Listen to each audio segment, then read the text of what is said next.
I fell in love with a man who didn't exist. His name was fake. His life was classified. One night, gunshots woke me at 3:17 a.m., and by morning, Washington knew my name. They gave me a choice: save the man I love, or expose the truth America wanted buried. This isn't a love story. This is a secret. I never planned to tell this story. Some love stories are shared proudly: smiling photographs, anniversaries, public memories.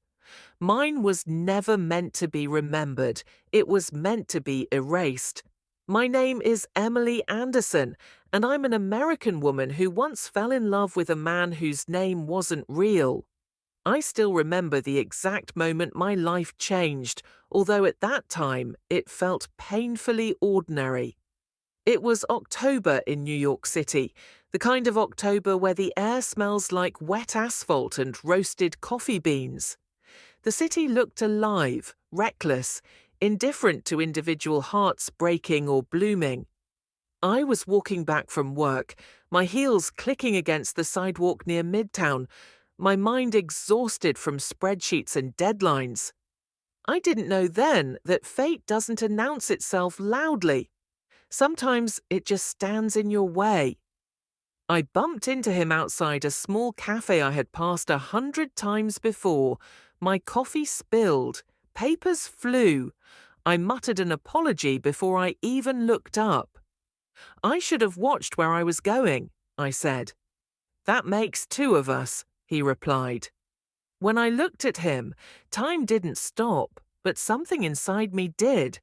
He wasn't breathtakingly handsome in the movie star way. His face held calm, restraint, and something deeper, like a man who had learned how to hide his emotions behind discipline. His eyes, they looked like they were constantly measuring the world, calculating risks. He handed me my fallen papers carefully, as if each page mattered. "You dropped this," he said, pointing at my ID. "Emily Anderson." He read it silently, then looked back at me. He paused, just a fraction of a second too long. "Ethan." Only Ethan. No last name. I didn't question it, not then. Americans meet strangers every day and never ask the right questions. We sat inside the cafe to clean up the mess. The rain tapped against the windows like it was listening. We talked about nothing important: books, work, how loud the city could be, even when you felt alone. Yet something felt intimate. Unreasonably intimate for two strangers. He didn't check his phone once. That should have been my first warning. Over the next few weeks, Ethan appeared in my life like a carefully written subplot. Never intrusive, never fully available either. He knew places in the city tourists never found: quiet rooftops, empty libraries, streets without cameras, or so it felt. He never talked about his job. "I work for policy-related research," he said once vaguely. "Government?" I asked. He smiled, but it didn't reach his eyes. "Something like that." I told him everything about me: my childhood in Boston, my dreams of stability, my fear of ending up invisible in a city of millions. He listened like my words mattered more than the world outside. One night, standing on the Brooklyn Bridge, city lights reflected in the water below, I asked him softly, "Why do you always look like you're about to leave?" He didn't answer immediately. "When you live the way I do," he said finally, "you learn not to stay too long anywhere." That sentence stayed with me. So did the ache it caused. I fell in love slowly, then all at once, and here's the cruelest truth. I didn't fall in love with lies. I fell in love with silence, the parts of him I wasn't allowed to know. The night before everything collapsed, he kissed my forehead and whispered, "If something ever happens, promise me you'll trust me." I laughed. Nothing ever happens, I thought. America had taught me that danger always comes with sirens. I was wrong. Some dangers arrive quietly, carrying fake names, warm smiles, and love strong enough to ruin you. And that was only the beginning. I didn't realize it then, but loving Ethan felt like holding smoke in my hands. The more tightly I tried to understand him, the faster he slipped through my fingers. In America, we're taught to believe in transparency, background checks, social profiles, searchable names. Everyone leaves a trail. Everyone exists somewhere online. Ethan didn't. I noticed it one quiet Sunday morning in my apartment in Queens, when the city outside felt strangely distant. He was asleep beside me, fully dressed except for his jacket, like a man trained to leave at a moment's notice. His breathing was controlled, even in sleep. I watched him longer than I should have. There was no phone charging on my nightstand, no buzzing notifications, no late-night calls. Just a small black device tucked into his wallet. Thin, unfamiliar, not like anything I'd seen before. When I reached for it, his hand closed around my wrist instantly. His eyes were open. "Don't," he said calmly, but the calm was dangerous. "I was just curious," I whispered, heart racing. He released me just as quickly, sat up, and exhaled like someone who'd almost made a mistake. "Sorry," he said. "Reflex. Reflex." That word echoed in my mind long after he left that morning without breakfast, without explanation. At work, I tried to shake it off. New York is full of men with secrets. I told myself I was being paranoid, but the unease followed me, crawling beneath my skin. That evening, I searched for him. I typed Ethan into every platform I could think of: Facebook, LinkedIn, even obscure people finder databases Americans trust too easily. Nothing, no photos, no history, no digital footprint. It was like he didn't exist before the day he met me. When I confronted him later that night, he didn't deny it. "Some lives aren't meant to be documented," he said quietly as we walked through Central Park, leaves crunching beneath our feet. "That's not normal," I replied. "This is America. Everyone exists somewhere." He stopped walking. "This country survives because some people don't," he said. I laughed nervously. "You make it sound like you're a spy." For a split second, his face hardened, then softened into a smile. "If I were," he asked, "would you want to know?" I didn't answer, because deep down I was afraid of the truth. Weeks passed, and the city grew colder. Ethan vanished for days at a time, returning with new scars I never saw happen. A bruised knuckle, a cut near his hairline, always explained away, always believable, always incomplete. Then came the night that proved I was never just an observer in his life.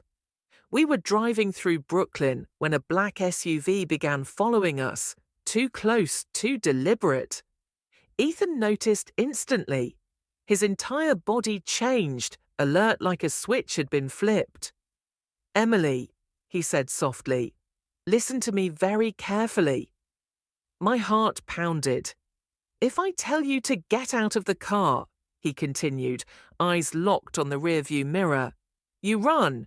You don't look back, you don't scream, you just run." I laughed again. That useless laugh I used whenever fear got too real. "You're overreacting." He didn't look at me. "No," he said, "I'm protecting you." The SUV turned away at the last intersection. Ethan didn't relax until we were home. That night, I lay awake beside him, staring at the ceiling, finally admitting the truth to myself. I wasn't dating a mysterious man. I was loving a man trained to disappear. And somewhere deep in the American system, behind flags, buildings, and promises of freedom, his real life was unfolding without me. I still stayed, because love, when mixed with mystery, doesn't warn you. It pulls you closer. And I had no idea that soon my name would enter his world. A world where love was not just dangerous, it was classified. There is a specific kind of silence that doesn't belong in a country like America. We are a nation of noise. Sirens, traffic, late-night televisions, arguments through apartment walls. Silence here usually means safety. That night, silence meant the opposite. It was a Tuesday. I remember that because Tuesdays were boring, predictable. Ethan said he wouldn't be able to see me, no explanation, just a short message. Stay home tonight. I should have listened. By 11:47 p.m., I was still awake, standing near my apartment window, watching the city lights flicker like distant stars. My phone lay untouched on the table. No calls, no texts. That's when I noticed it. A car parked across the street. At first, it didn't feel strange. New York never runs out of parked cars, but this one had been there too long. Engine off, lights out, no one getting in or out. I told myself to stop imagining things. Then my phone buzzed. One message from Ethan. Turn off your lights. Do it now. My stomach dropped. Before I could reply, the message disappeared. I moved slowly, my heart pounding so loudly I was sure the neighbors could hear it. I turned off the lamp, then the kitchen light, then stood frozen in the dark. From my window, I could see the car door open. A man stepped out. Then another. They didn't look like criminals. That scared me more.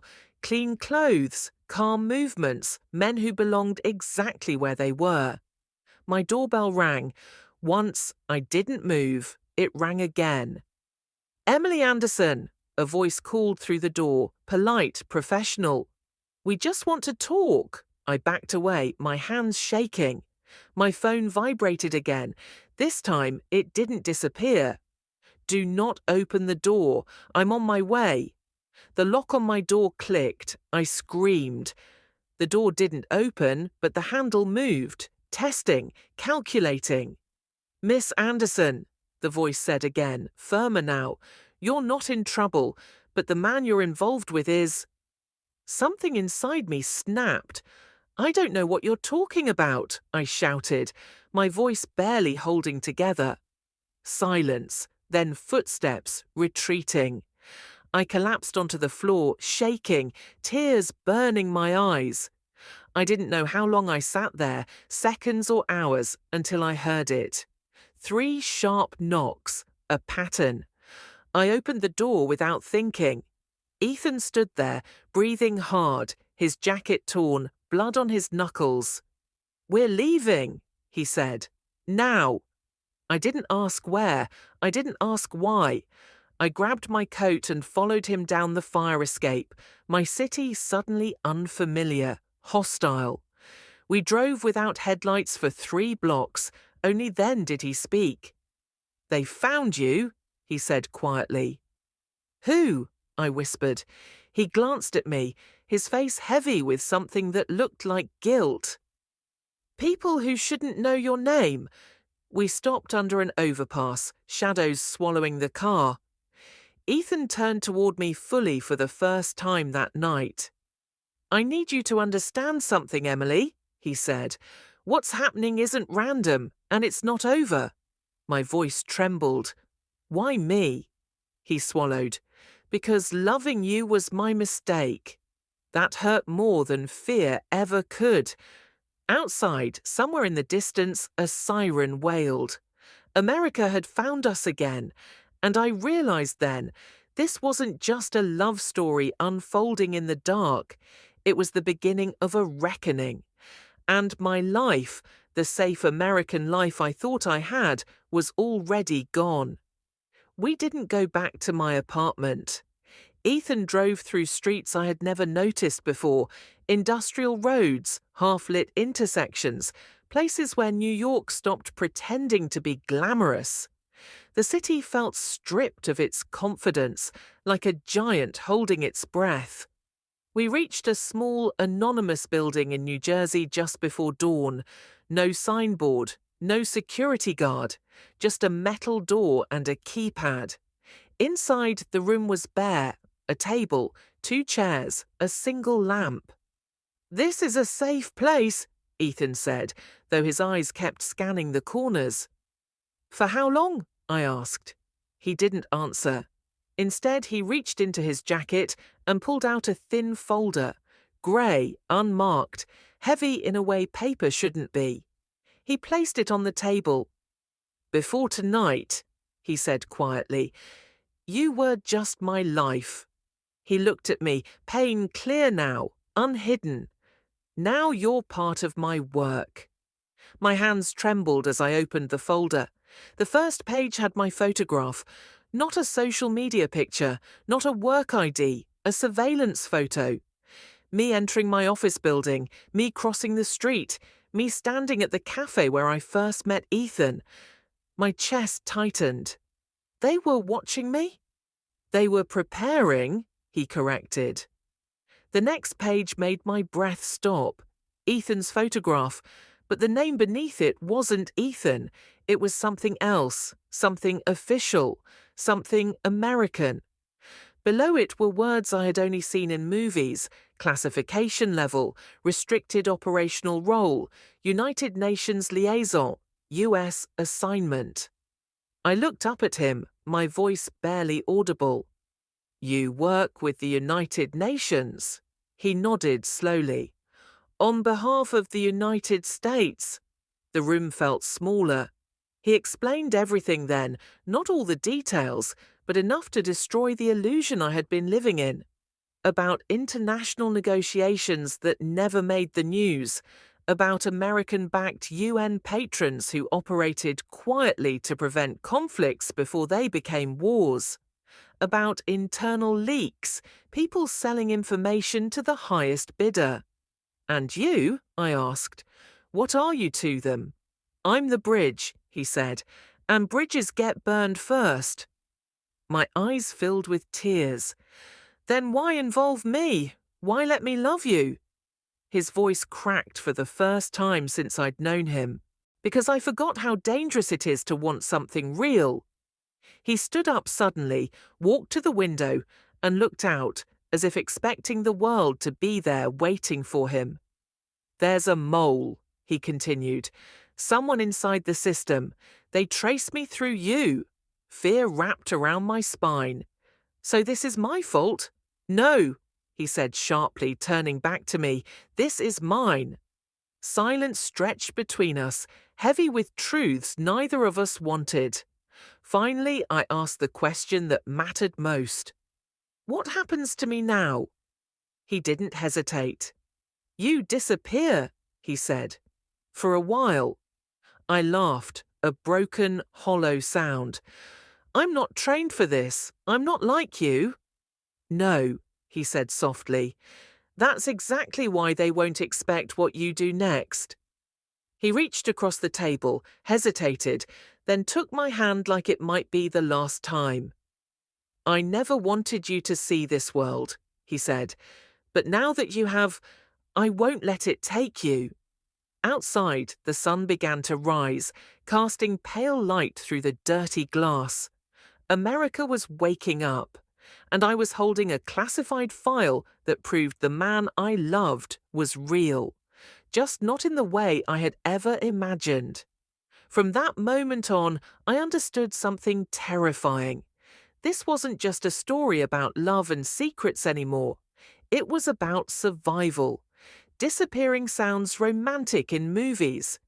In reality, it feels like grief. By noon, my phone was gone.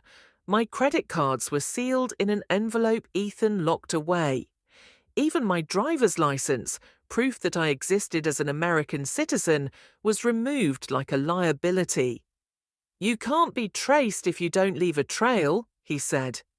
"And if I need help?" I asked. He met my eyes. "You won't ask for it." We drove west, away from cities that remembered me. Highway signs blurred past as if my life was being fast-forwarded without my consent. I stared out the window, watching America stretch endlessly, freeways, diners, flags flapping in the wind, wondering how a country so vast could feel so small. Somewhere near Pennsylvania, he stopped at a gas station. He paid in cash, never spoke to anyone, watched reflections instead of faces.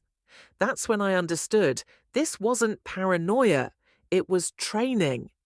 By nightfall, we reached a remote farmhouse tucked between empty fields. No neighbors, no signal.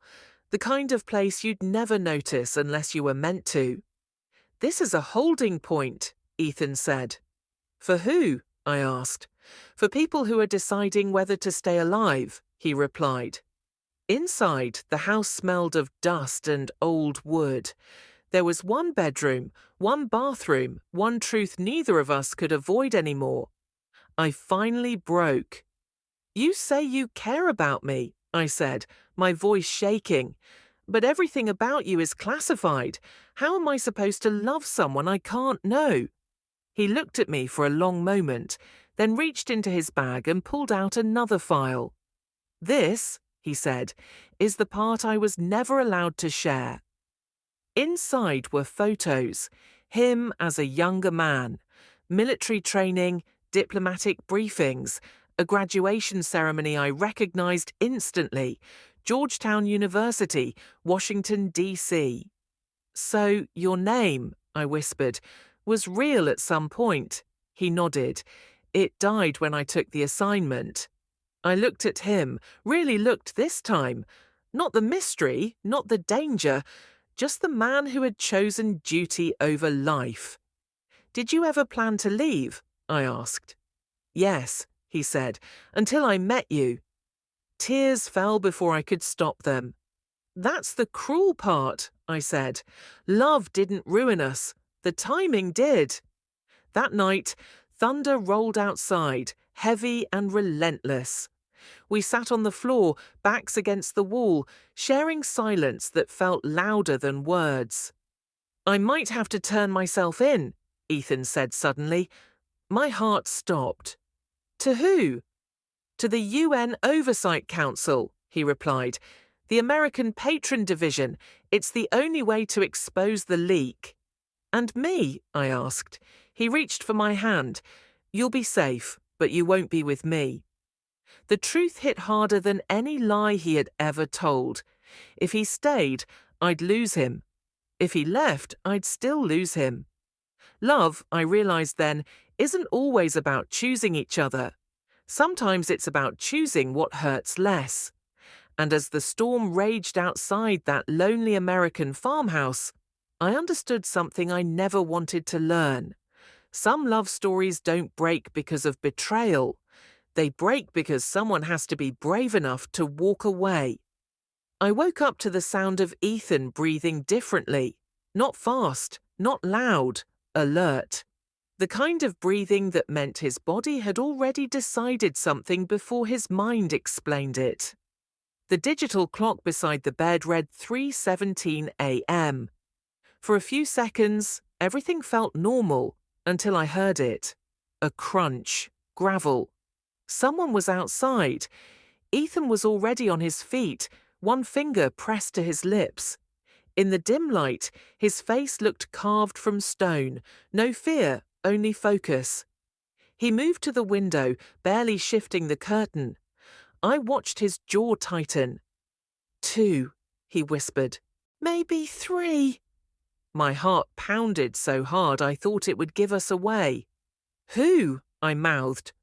"The ones who don't knock," he replied. He reached under the bed and pulled out a handgun. I froze. "You said this place was safe," I whispered. "It was," he said quietly, "until it wasn't." A shadow crossed the front window, then another. The first gunshot shattered the night. Glass exploded inward. I screamed before I could stop myself. Ethan grabbed my wrist and pulled me down just as a second shot tore through the wall where my head had been seconds earlier. "Basement, Now, he ordered. We ran, barefoot, my chest burning, my world reduced to footsteps and fear. The house echoed with more shots, controlled, professional. This wasn't a robbery, it was an extraction gone wrong. In the basement, Ethan shoved open a hidden door I hadn't noticed before. Cold air rushed in. "There's a tunnel," he said. "It leads to the tree line." "What about you?" I cried. He didn't answer. Another shot, closer. Ethan pressed his forehead against mine for half a second, a lifetime compressed into breath. "Emily," he said, voice low but fierce, "no matter what happens next, remember this. Loving you was never the mistake." Then he pushed me into the tunnel. I ran. The tunnel was narrow, damp, endless. I didn't know how far I went, only that my lungs screamed and my legs shook. Behind me, muffled gunfire echoed, then stopped. Silence. I burst out into the open, collapsing behind trees, gasping for air. I waited for footsteps. None came. Minutes passed, or hours. Finally, headlights appeared on the road beyond the field. A black vehicle.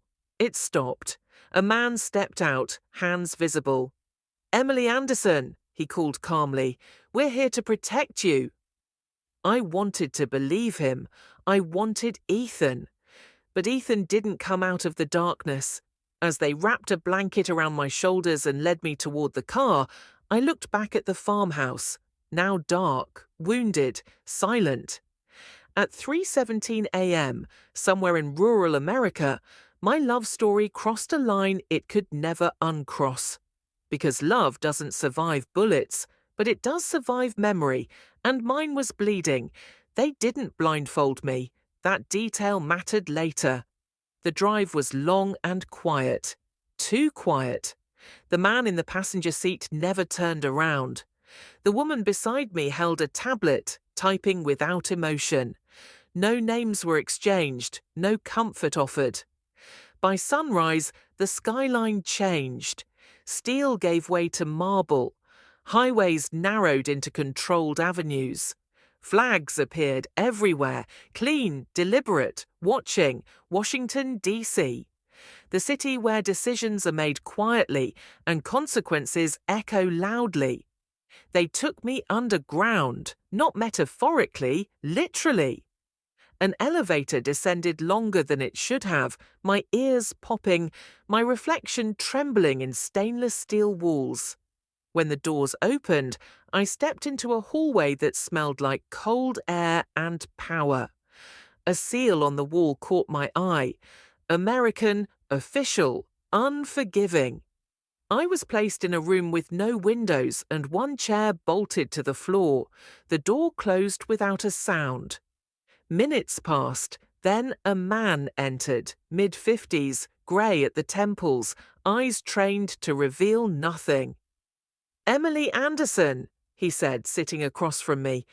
"You've been difficult to keep alive." I flinched. "Where is Ethan?" He studied me. "You still think that's his name?" My throat tightened.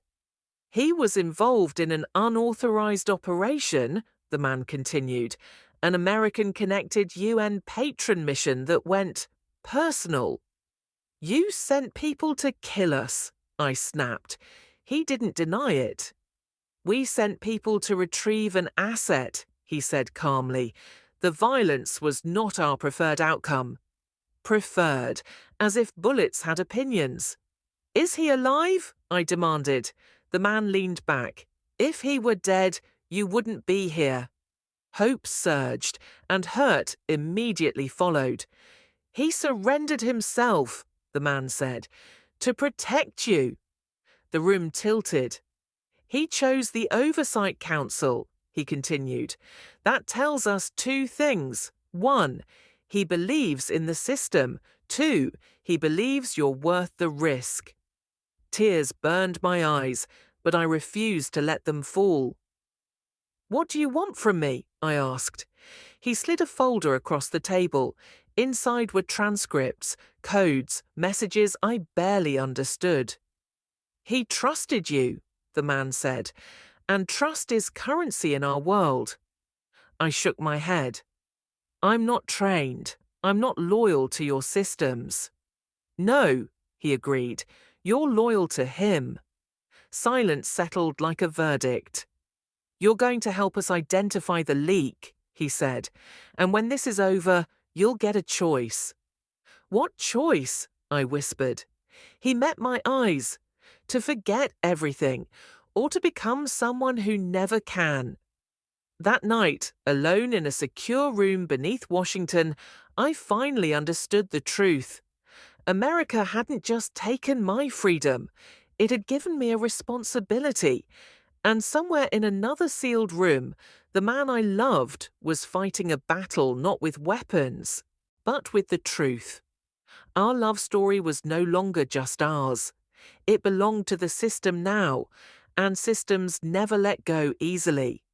They moved me at night, no explanation, no warning, just a quiet knock and a voice that said, "Follow us, please." In Washington, silence has layers. The deeper you go, the quieter it becomes. Not peaceful, but controlled. I was led through corridors that felt older than the buildings above them, past doors with no labels and cameras that didn't blink.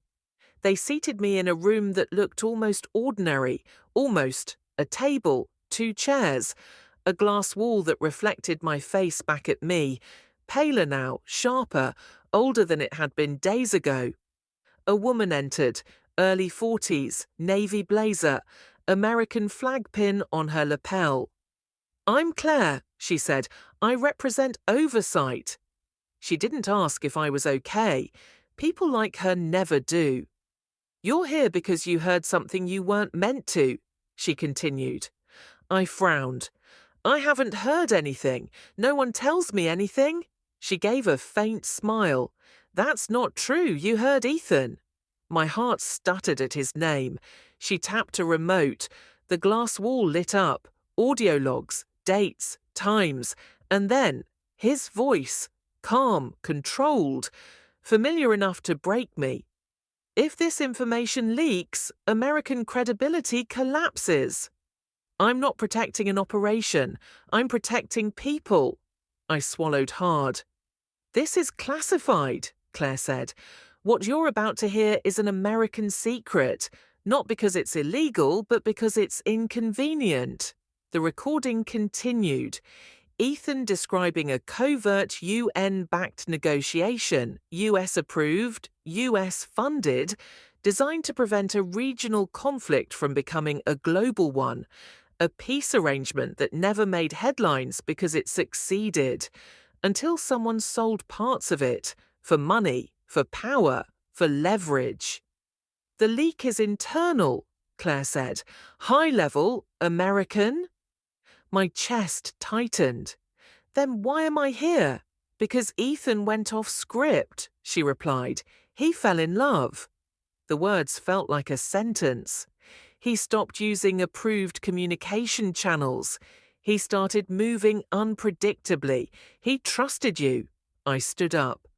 "Trusting me didn't cause this." "No," she said evenly, "but it revealed it." She paused, then delivered the truth like a blade. "The person who leaked the information sits very close to the UN patron board, and that person believes Ethan will stay silent to protect you." I sank back into the chair. "They're wrong," I whispered. Claire studied me carefully. "You testify against them." "If it saves him," I said without hesitation. Her expression softened, just slightly. "That's the problem," she said. "This isn't a courtroom, it's politics." She leaned forward. "The leak isn't just a traitor," she continued. "It's a policy decision someone doesn't want exposed." I felt something inside me harden. So America would rather bury the truth than admit it. She didn't answer. She didn't need to. Later that night, alone again, I stared at the ceiling and finally accepted the reality I'd been avoiding. Ethan wasn't fighting enemies. He was fighting his own side. And loving him meant standing between truth and power, in a country that prefers its secrets intact. Somewhere beneath the capital of the United States, I made a decision. If this system was built on silence, then my voice would be the one thing it couldn't control. Because love had already taken everything from me, and I had nothing left to lose. They gave me 24 hours, not officially, not in writing, just a look, a pause, and a door left slightly open. Washington's way of saying decide carefully. I spent the night staring at a ceiling that wasn't mine, listening to the quiet hum of a building designed to outlast truth. Somewhere above me, people were drafting statements that would never be released. Somewhere below me, files were being moved, renamed, buried. And somewhere else, far enough to feel unreachable, Ethan was sitting alone with his past, waiting to see whether love or loyalty would destroy him first. At dawn, Claire returned. "You understand the stakes now," she said, standing by the door. "If you speak, you expose more than one career. You shake institutions. You may never have a normal life again." I laughed softly. I already lost that. She studied me for a long moment. "And if you stay silent," she added, "he walks free, his record cleansed, his name erased again. You disappear quietly, new city, new job, new story." My heart clenched. "And him?" I asked. "He lives," she said, "without you." The words hit like a verdict. They moved me to a smaller room, no cameras this time, just a recorder on the table and a single chair facing it, a choice disguised as procedure. "Say what you know," Claire said gently, "or don't." She left me alone with the red light blinking, waiting. I closed my eyes. I remembered the cafe, the rain, the way Ethan paused before giving his name, the way he watched reflections instead of faces, the way he told me loving me was never the mistake. I pressed the stop button. When Claire returned, I was standing. "I want to see him," I said. She hesitated, then nodded. They took me down another corridor, deeper still, to a room with reinforced glass and a single chair bolted to the floor. Ethan was already there. He looked thinner, tired, but alive. When he saw me, something broke in his composure. He stood so fast the chair scraped loudly. "Emily," he breathed. For a moment, the glass felt like a cruel joke. "They told me you had a choice," he said quickly. "You don't owe me anything. I'll handle this." I shook my head. "You already did. You surrendered for me." His eyes darkened. "I would do it again." I stepped closer to the glass. "They want me silent," I said. "They'll let you go." His jaw tightened. "And if you speak?" "I become a problem," I said. "So do you." Silence stretched between us, heavy and intimate. "Emily," he said softly, "please choose yourself." I smiled sadly. "I am." I turned away before he could say anything else. An hour later, I sat in front of the recorder again. This time, I pressed record. I spoke clearly, calmly. I named dates, conversations, patterns. I didn't speculate. I didn't accuse. I told the truth the way Ethan had taught me, precise and undeniable. When I finished, the room felt colder. Claire entered slowly. "You understand what this means?" she said. "Yes," I replied. "I lose him." She looked at me with something close to respect. "No," she said quietly. "You lose the illusion." That night, as they escorted me to a different wing, I felt something unexpected beneath the fear. Relief. Because love, I finally understood, isn't proven by silence. It's proven by the courage to speak, even when the cost is everything you wanted to keep. They released him at sunrise, not with an apology, not with an explanation, just a signature, a closed file, and a quiet understanding that his name, whatever it truly was, would never exist on paper again. I wasn't there to see it. That was part of the agreement.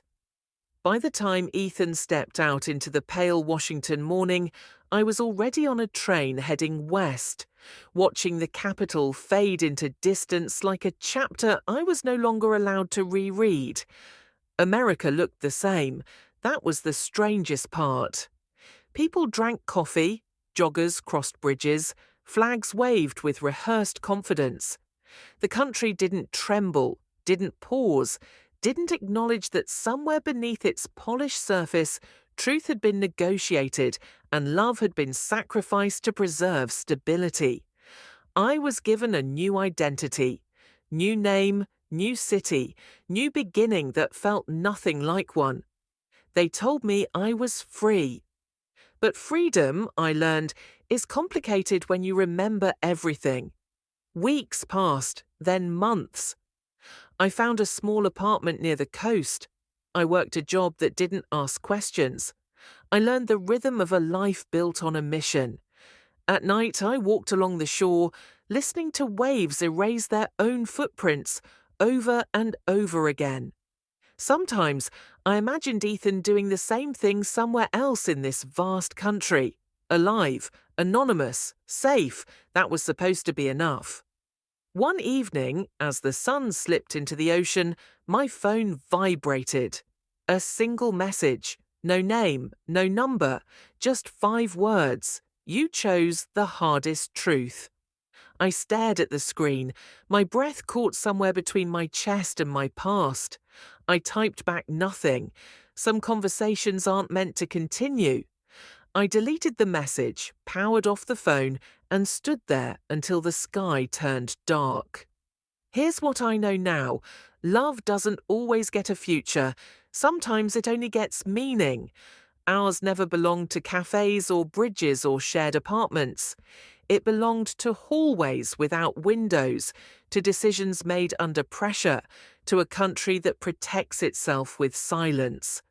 I don't regret it, because in a world where power bends truth and systems reward obedience, we chose honesty, even when it cost us each other. And if you're wondering whether I still love him, yes. But love doesn't always stay. Sometimes it steps back, disappears into another name, another life, another version of America that only a few ever see. Some love stories aren't meant to be told loudly. They're meant to be protected, classified forever. If this story touched your heart, don't let it disappear into silence, like this video. Subscribe for more real feeling stories hidden behind secrets, and comment one word, truth or love. What would you choose?